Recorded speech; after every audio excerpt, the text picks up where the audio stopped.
Your Steve Jones Show podcast is loading now. The Steve Jones Show podcast is sponsored by Sunbury Motors, North 4th Street in Sunbury, and Sunbury Motors Kia, routes 11 and 15 in Hummel's Wharf.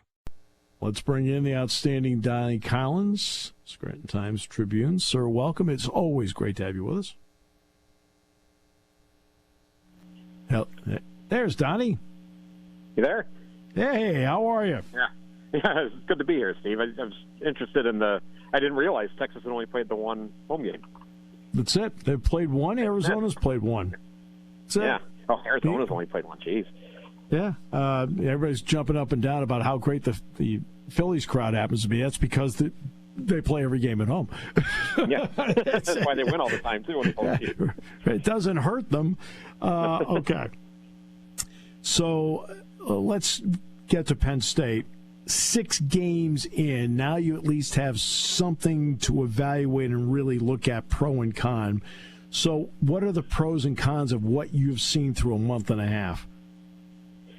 It's a tough one because I don't want to say anything is a con necessarily because they've won every game and they haven't had to do some of the things that I would say are quote-unquote cons at this point.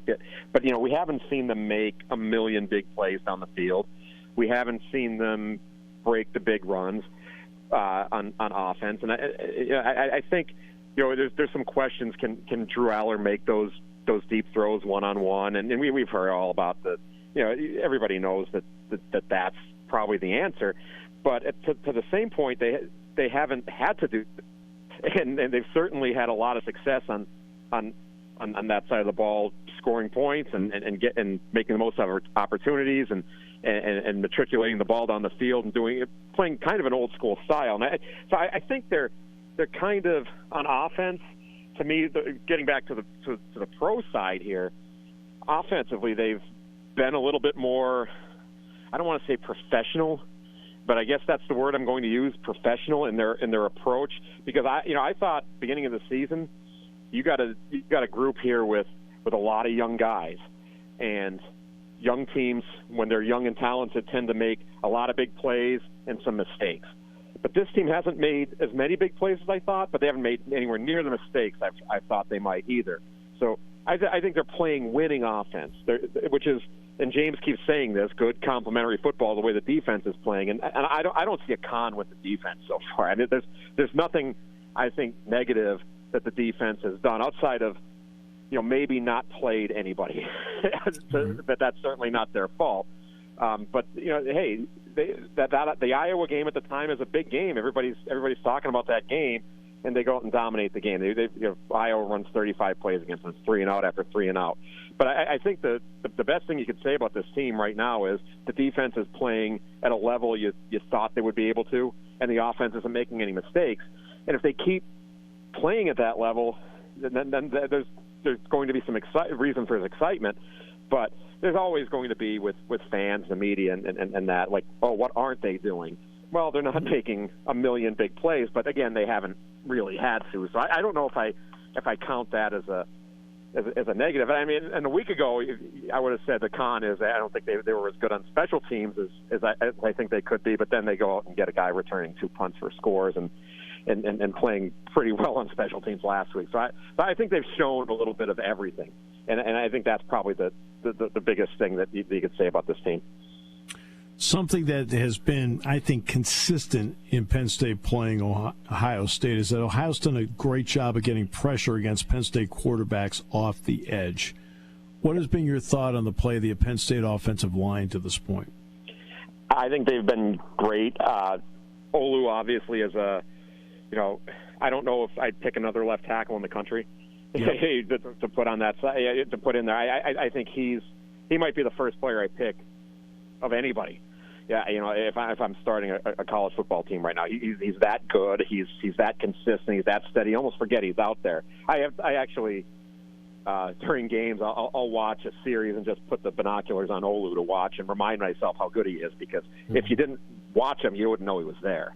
He takes guys out of games. So, but I knew Olu would be good. I think Caden Wallace is playing his best football. Mm-hmm. So I think that pressure off the edge, and even when there's no real drop off when Drew Shelton's in there either. So I think that pressure off the edge is something that, and it killed them last year. It just destroyed Penn State last year in that game against Ohio State, because Tuimoloau got to Clifford a couple of times and was able to change what Penn State was, force him into some turnovers and change what they wanted to do late in that game. So I think that is a big deal in this game. But I think they've been really good this year. I don't think that will be a problem this week for them. I think they'll. Of course, there's going to be some instances where, because Ohio State's talented, they always are. There's going to be some instances where they put some pressure on Aller, but I don't think it's going to be anywhere near the consistency that we saw that last year with Tuimoloau against these two tackles. Now, that said, I think a bigger deal here too that nobody mentions is Hunter Norzad has stepped in where Drew Scruggs was and continued to play a really dominant center. At times, he's playing.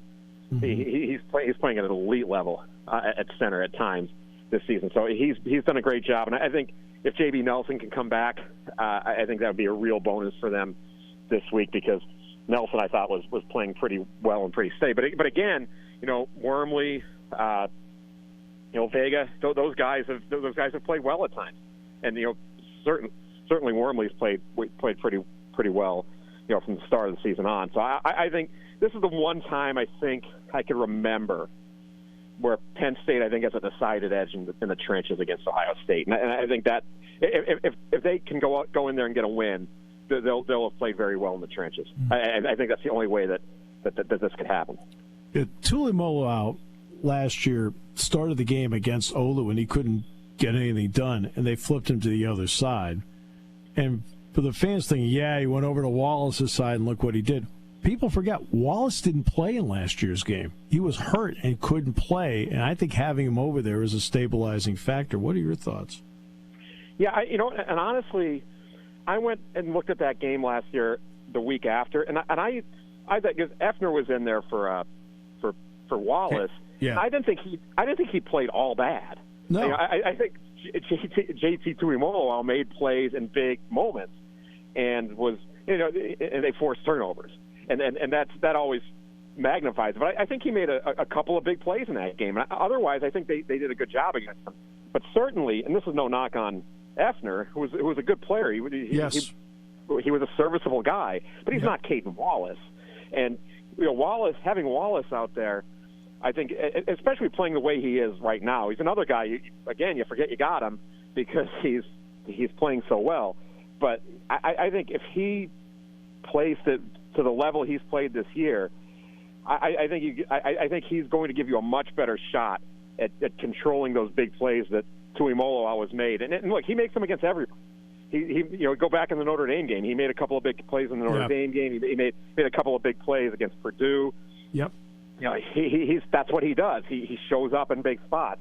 But if you can control that a little bit, and I think part of controlling that is not just blocking him. I think part of it is running the ball well and doing some things where you're not forcing yourself to throw in big spots if you don't have to, keeping yourself balanced and being able to not trademark. Trademark. I guess is the word I'm looking for. What you're going to have to do, because where he could pin his ears back and go after you. I think the whole offensive scheme puts them in a position to control what JTT does. But certainly, I don't think they're going to put him on Olu this year, because you're right. He didn't do anything against the guy last year.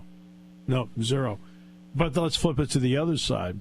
Penn State's ability to get to Kyle McCord, or at least get him off his spot, which has not been his comfort level.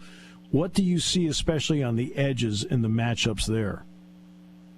Yeah, I think they have a really good chance to put some pressure on McCord in this game. They have Ohio State's got good tackles. I don't know if they've played up to that level this year at times, but that's the knock on Ohio State right now.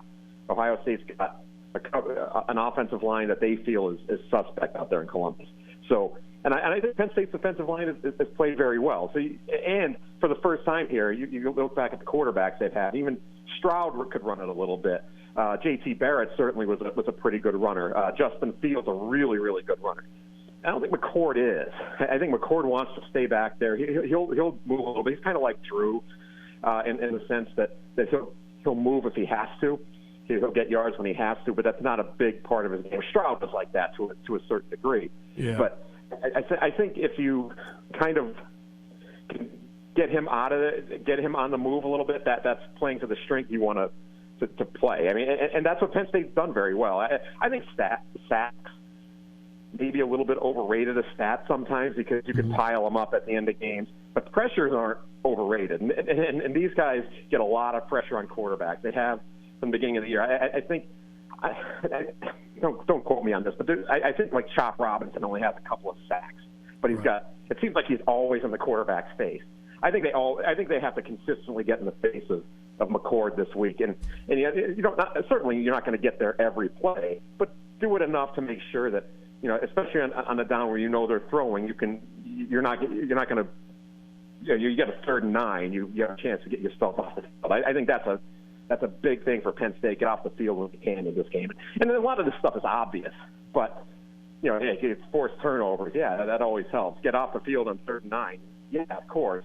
But I think Penn State, the way they're set up this year, they have a chance to do that a little more consistently than they have in the past. That's why I mentioned getting him off the spot. I didn't say sacking him, getting him off the spot, making him make decisions quicker than he wants to. Yeah, that's always the key. It's never, I think it's always funny when these guys go, well, why don't you have as many sacks as you did a year ago or whatever?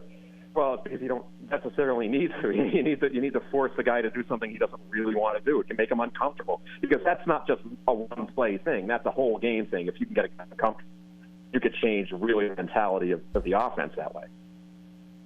How do you view the two running games coming in? I think they're pretty similar. I mean, they have a lot of, I think the big difference really is that it seems like Nick Singleton and Katron Allen are healthy, and there's some questions about guys like Mayan Williams and Travion Henderson, where they're two real big play guys. But Dallin Hayden's a pretty good player too. I think Ohio State's got a lot of guys there, but they haven't really run the ball, I think, as well as they have in past years because there's so many questions on the offensive line. But I think when I made my prediction earlier on my podcast, I said I really think Penn State, if they're going to win this game, they have to do it behind that offensive line with Singleton and Allen, kind of playing an old school style of game where they're churning out yards, playing the way they've played this year, and running the ball the way they've played. I really thought against UMass. And I know people, it's UMass, but I thought some of the runs, especially from Singleton, I thought that was the best I had seen Singleton all year. Now, is he breaking 80-yard runs? No, but he's getting 7, 8. He's running hard. As James said yesterday, he's running over the safety instead of trying to run by him, which I think they don't want him to do every time. But certainly that sets a tone, and that's the way Katron runs. That's Katron's kind of game. So I think they're more similar than I think people give them some credit for. I don't think. I think Nick's got this. He's got all this speed. He's their outside guy. The thunder and lightning thing. I don't think it's that at all. I think the whole key to Penn State's offense is those guys are pretty similar. That you can interchange them when one needs a rest, you get the other one in there, and you don't really have to change everything you do. And I think those two guys are really the key for me in this game. Everyone's going to talk about Drew. I asked James about Drew yesterday about going home. I don't think Drew is the X factor. I think it's the running game. I think if they can run the ball pretty well, they got a really good shot. And hey, look, they have two of the better running backs in the Big Ten, so why shouldn't they run the ball pretty well? And I think there's an area in this, let's go back to Drew, that helps him out a lot. I thought Katron Allen was always a good receiver. I feel Nicholas Singleton has really improved as a receiver. What does that mean to this offense that he has improved that much? Yeah, I think that's huge. That was the book on them. And last year, I think the book was the reality, where Katron is getting some big catches. He's had some this year. He's had some games where he's caught a pass or two and moved the sticks and done a good job. I think, but having Nick be able to do that, and with his speed, I think that's where you want to get him. You do want to get him on the edge from time to time and be able to kind of get him in space and see what he can do. And I don't know if he's got that that initial burst that Barkley had. But when he gets going, he's a hard guy to bring down. And I think when that kind of gets going a little bit better in the passing game this year. And he was talking this morning on one of the Zoom calls. He really worked hard on that in the offseason. He knew that was a part of his game, that if he added that, he could really add to the quality of the offense and the scheme. And I think that's part of the reason that what those two guys could do, catching the ball out of the backfield, is it's a big part of why Penn State doesn't have to take a million shots down the field during the game, where you're going to be hit and miss on those. You can take the easy ones, and those guys move the sticks that way. This whole offense and of it, to me, is it moves the sticks. It does it with relentless consistency, and part of that is because Singleton and Allen are guys now you have to focus on them out of the backfield. And quite frankly, nobody's done a good job shutting them down. That throw is an easy one for Drew to make, and to put the ball in their hands and let them kind of go after it, make some big plays that way. I think it's much more likely that they're going to make big plays in the passing game than in the running game, because they get the ball in open space so much more often. I just think that's, for them to add that, especially for Singleton to add that to his game, is huge. I think Katron has it and always has, and we'll see if that becomes a big factor in this game. I think it might, but Singleton's certainly the guy this year who's stepped up in that regard. And finally, I'll ask you about Marvin Harrison, because I feel Kate Stover's a big factor in what they do, but it's because of the domino of Marvin Harrison. There's no question when the word elite can be misused, not in this guy's case. You've watched him a couple of years now. What's been your thought watching him? Yeah, he's a bigger version of his dad. Yes. And his dad was one of the best receivers in the NFL for a very long time. His dad's a Hall of Famer. So, I was going to ask that during the press conference to James. I asked the second question yesterday, and I was going to ask about Marvin Harrison, but he was the first question. That's how important he is. He was the first question in a press conference in a top 10 matchup. So how do you control the guy?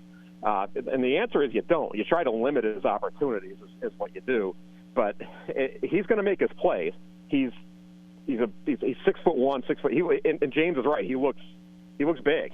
He looks bigger than that somehow. Yep. And but he plays smaller. He plays like his dad. He's very smooth. He runs great routes. This is the best player Penn State's going to face this year, in my opinion, on the offensive side of the ball.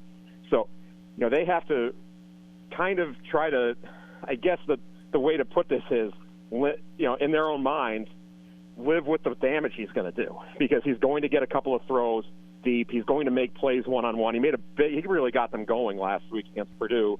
He made one of those grabs. He pinned the ball against the defender. The guy had him covered, and Harrison's still catching the ball. So that's the kind of player he is. He's going to make an impact. You can't avoid it. He's too good not to. But could you, as a defense, and I think Penn State is uniquely positioned this week to maybe do this. Could you limit the amount of big plays he can make? Could you deny him the ball sometimes? Could you do some things that'll get them to stop just trying to let him make plays one-on-one? And I think having Kalen King and Johnny Dixon helps in that regard, because they're at least cornerbacks who can match him skill-wise. But, hey, the best cornerback against the best receiver, you have that matchup, and sometimes the cornerback wins the play, and sometimes the receiver does. And Harrison's going to win his share of plays, and you have to try to figure out how to maybe control him a little bit. But if he has a 10-catch, 180-yard game like he's done in to some opponents this year and in years past, and like he did last year at Penn State, that's going to be that'd be a big boon for Ohio State for sure. Donnie, my friend, it's always a great pleasure. Thanks so much for your thoughts and for being with us. Thanks, Steve. Anytime.